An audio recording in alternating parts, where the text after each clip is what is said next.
हरिओम। आज के कलांश में हम सभी भैया बहन समास प्रकरण को पढ़ेंगे। यह समास प्रकरण क्यों पढ़ना, इसकी उपयोगिता क्या है, इसका प्रयोजन क्या है, इसकी महत्ता क्या है, इसको पहले हमें समझना है। जैसा कि ऊपर में लिखा हुआ है समास, इसको अंग्रेजी में कंपाउंड वर्ड के नाम से हम जानते हैं। अब कोई व्यक्ति आपसे पूछता है कि समास का अर्थ क्या है, तो आपको ध्यान में आता है कि समास का अर्थ है संक्षिप्तीकरण। और इंग्लिश वर्ड से यहाँ पर डिक्लेयर हो रहा है कि यह कंपाउंड वर्ड है, यानी कई वर्डों को मिलाकर बना हुआ है। ठीक है, तो अब एक कथा है, इस पे थोड़े से 2 मिनट का एक प्रसंग बताता हूं। एक बार राजा भोज के दरबार में एक विद्वान कवि आते हैं।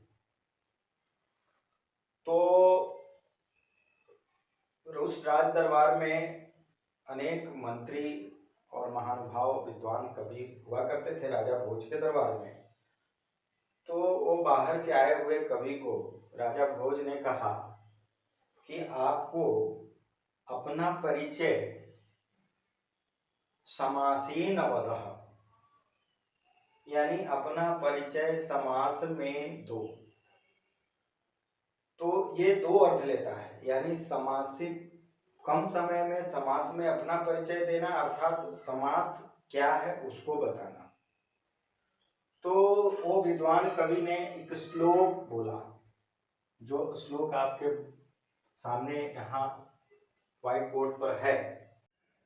आइए श्लोक वाचन पर ध्यान देते हैं।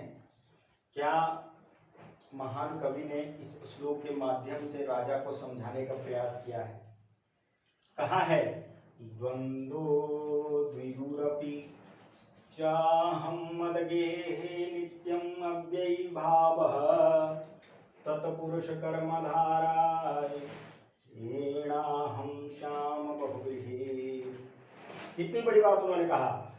द्वंद्वो अर्थात हम लोग द्वंद्व हैं, पति पत्नी जोड़ा है। द्विगु अपि मतलब भी, और मेरे घर में 2 गाय भी हैं। द्विगु मतलब 2 गाय, 2 गाय भी है। और उन्होंने कहा मद गेह, मेरे घर नित्यम नित्य प्रतिदिन अव्ययी भाव, यानी अव्यय का भाव है, धन का भाव है। ये अपना परिचय उन्होंने बता दिया।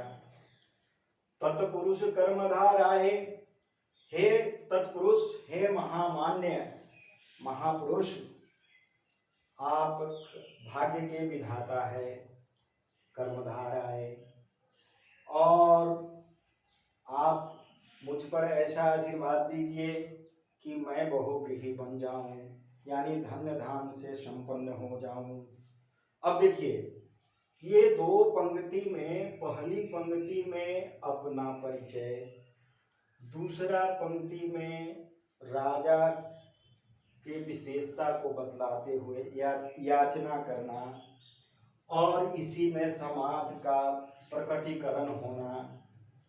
द्वंद्व समास, 6 समास का नाम और उसका आंशिक विशेषता का भी प्रकटीकरण इस श्लोक के माध्यम से हो रहा है। देखिए 6 नाम कहाँ आ रहे हैं। द्वंद्व, द्विगु, अव्ययी भाव, तत्पुरुष, कर्मधार, बहुव्रीहि। ये 6 नाम, 6 के लक्षण। द्वंद्व मतलब जोड़ा, दोनों पद प्रधान वाला, यानी पति पत्नी दंपति। द्विगु मतलब संख्या, पहला पद संख्यावाची, अर्थात 2 गाय। अव्ययी भाव, अव्यय प्रधान, तत्पुरुष और कर्मधार और बहुव्रीहि। इस प्रकार से अपना परिचय, राजा की विशेषता, याचना और 6 समास का प्रकटीकरण और उसका आंशिक विशेषता, ये 2 लाइन के माध्यम से इतनी सारी बातों को कह करके वह विद्वान कवि चंद मिनटों में, सेकंडों में निकल गया। अगर इसको एनालिसिस करेंगे, अगर इसका हम व्याख्यान करेंगे तो काफ़ी जो है समय लग सकता है। तो अभी इस श्लोक के माध्यम से हम यह समझ रहे हैं कि समास की महत्ता कितनी है। अब क्या है कि समास की विशेषताओं पर गौर फरमाएंगे।